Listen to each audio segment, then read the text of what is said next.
اس عورت کو ہمارے نبی کی پرورش کرنے کا اور دودھ پلانے کا موقع ملا، وہ خوش نصیب عورت حضرت حلیمہ ہیں، جن کا تعلق قبیلہ بنی سعد سے تھا، جو اس دور میں فصاحت اور بلاغت کی وجہ سے بہت مشہور قبیلہ تھا۔ اور اس وقت عرب کے لوگوں کا یہ دستور تھا کہ وہ لوگ اپنے بچوں کو ماں کے پاس نہیں رکھتے تھے، بلکہ اکثر پرورش اور اچھی زبان سکھانے کے لیے دوسری عورتوں کو گود دے دیتے تھے۔ اس لیے عموماً آس پاس کے دیہاتی قبیلے کے لوگ آتے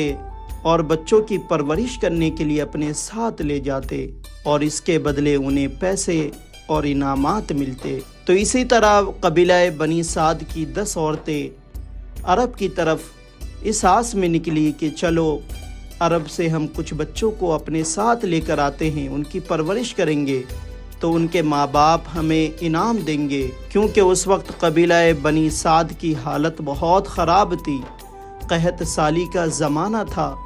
نہ دودھ پینے کو تھا، نہ پانی تھا، نہ کھانے کو کچھ تھا۔ تو 10 عورتیں عرب کی طرف روانہ ہوئیں، انہی میں ایک حضرت حلیمہ تھی، جن کی گود میں ان کا ایک بچہ بھی تھا۔ وہ اپنے شوہر اور بچے کے ساتھ ایک اونٹنی اور گدھے پر سوار ہو کر مکہ کی طرف اس قافلے کے ساتھ چلی۔ حضرت حلیمہ کی اونٹنی اور گدھا بہت کمزور تھا، ان سے چلا بھی نہیں جا رہا تھا، جس کی وجہ سے قبیلے کے لوگ بار بار رک کر ان کا انتظار کر رہے تھے۔ ایسا کئی بار ہوا تو 10 عورتوں نے کہا کہ اے حلیمہ، تمہاری سواری بہت سست ہے، بہت کمزور ہے، تمہاری وجہ سے ہمیں بھی تکلیف ہو رہی ہے، تم ہمیں اجازت دو کہ ہم عرب کی طرف بڑھے اور تم پیچھے پیچھے آؤ۔ اگر ہم اس طرح تمہارا انتظار کریں گے تو ہمارا سفر خراب ہو جائے گا۔ تو حضرت حلیمہ نے انہیں اجازت دے دی۔ تو یہ 10 عورتیں مکہ پہنچی اور مکہ میں بچوں کو تلاش کرنے لگی کہ جن کی وہ پرورش کر سکے اور اس کے بدلے انہیں انعامات اور پیسے ملے۔ اور عرب کے لوگ بچے کو دیہات کی کھلی آب و ہوا میں پرورش پانے کے لیے بھیج دیا کرتے تھے، اور پھر کچھ سالوں کے بعد والدین انہیں واپس لے لیتے تھے۔ یہ رواج اس وقت بہت زیادہ تھا، کیونکہ مکہ بہت بڑا شہر تھا، وہاں بیت اللہ تھا، تو وہاں ہر جگہ سے لوگ آتے تھے جو کہ بہت ساری بیماریاں بھی اپنے ساتھ لاتے تھے، اور سب کی زبان مکس ہو جاتی تھی۔ تو بچوں کی اچھی زبان اور بیماریوں سے دور رکھنے کے لیے ان کی پرورش دیہات میں کرواتے تھے۔ تو جب ہمارے نبی حضرت محمد صلی اللہ علیہ وسلم دنیا میں آئے تو شروع میں آپ نے 7 دن تک اپنی والدہ ماجدہ حضرت بی بی آمینہ کا ہی دودھ پیا۔ اس کے کچھ دن بعد تک آپ نے حضرت صوبیہ کا دودھ پیا۔ اسی بیچ میں قبیلہ بنی سعد کی 10 عورتیں بچے لینے مکہ آئیں۔ ان عورتوں میں حضرت حلیمہ سعدیہ بھی شامل تھی۔ دوسری سب عورتیں مالدار گھرانوں میں بچے لینے چلی گئی، کیونکہ آپ صلی اللہ علیہ وسلم کے والد اس دنیا میں نہیں رہے، تو وہ عورتیں آپ کو یتیم سمجھ کر آپ کی پرورش کرنے کے لیے اپنے ساتھ نہیں لے گئی، کیونکہ وہ یہ گمان کرتی تھی کہ آپ یتیم ہیں تو ہمیں کون انعام دے گا، ہمیں کون پیسہ دے گا۔ لیکن جب حضرت حلیمہ کو کوئی بچہ نہیں مل سکا، کیونکہ انہیں خود بھی خبر نہ تھی کہ قسمت ان کی جھولی میں کون سی عظیم ہستی ڈالنے والی ہے، اس وقت مایوس ہو کر واپس جانے ہی والی تھی کہ معلوم ہوا کہ سردار قریش حضرت عبد المطلب کا ایک یتیم پوتا ہے۔ تو آپ نے اپنے شوہر سے مشورہ کیا کہ اس بچے کا باپ تو دنیا میں ہے ہی نہیں جو اس بچے کی پرورش کے بدلے ہمیں پیسہ اور انعام دے۔ البتہ آپ صلی اللہ علیہ وسلم کے دادا کی عظمت اور عالی گھرانہ دیکھ کر آپ نے سوچا کہ خدا اس بچے کے صدقے ہماری زندگی بہتر کر دے گا۔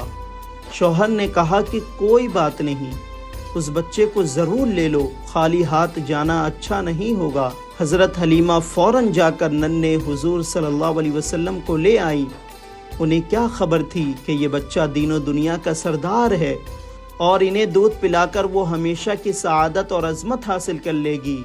جنہیں لوگ قیامت تک اور میدان محشر تک یاد کرتے رہیں گے، جن کے نام پر امت محمدی کی کتنی لڑکیوں کا نام پڑے گا۔ جیسے حضرت حلیمہ نے آپ کو گود میں لیا، آپ کی مسکراہٹ دیکھ کر حضرت حلیمہ کا دل خوش ہو گیا اور انہوں نے کہا کہ قربان جاؤں میں اس بچے پر، آج تک اتنا حسین و جمیل بچہ میں نے نہیں دیکھا۔ تو جیسے حضرت حلیمہ آپ صلی اللہ علیہ وسلم کو گود میں لے کر اونٹ پر سوار ہوئی تو آپ کی اونٹنی اتنی تیز رفتار سے دوڑنے لگی کہ سارے قبیلے کے لوگ حیران ہو گئے کہ جب ہم مکہ کی طرف آ رہے تھے تو ان کی اونٹنی اور ان کا گدھا چلنے کے قابل بھی نہیں تھا، اب یہ اتنی تیز رفتار سے کیسے چل رہا ہے؟ یقیناً یہ بچہ بہت عظمت والا ہے۔ ان دنوں عرب میں قحط کا عالم تھا، خشک سالی کی وجہ سے جانوروں کے تھنوں میں دودھ بھی سوکھ گیا تھا، خود عورتوں کو بھی دودھ بڑی مشکل سے اترتا تھا، ان کے بچے بھوک سے بلبلاتے تھے، یہاں تک کہ حضرت حلیمہ سعدیہ کا بھی ایک بیٹا تھا جو کہ بھوکا اور پیاسا ہر وقت روتا رہتا تھا۔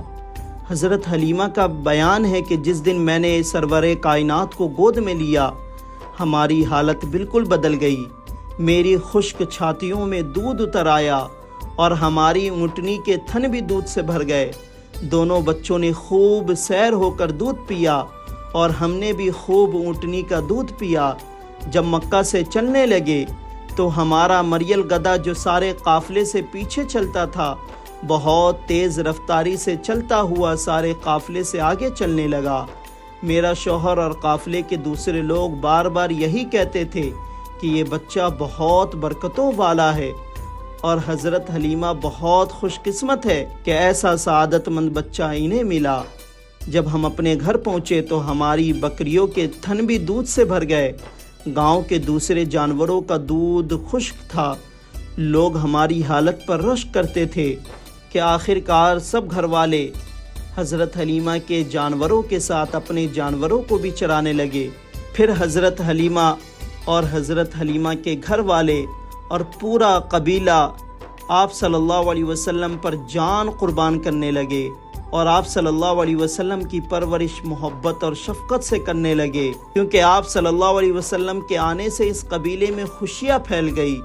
جانوروں کے تھن دودھ سے بھر گئے، پیڑوں پہ پھل آ گئے، کھیتوں میں فصلیں آنے لگی، رحمتوں والی بارش ہونے لگی، سارا قبیلہ خوشیوں سے جھوم گیا، اس قبیلے کے سارے جانور خوش ہو گئے، سب کے چہرے پر خوشیاں ہی خوشیاں پھیل گئی، سب ایک زبان ہو کر یہی کہنے لگے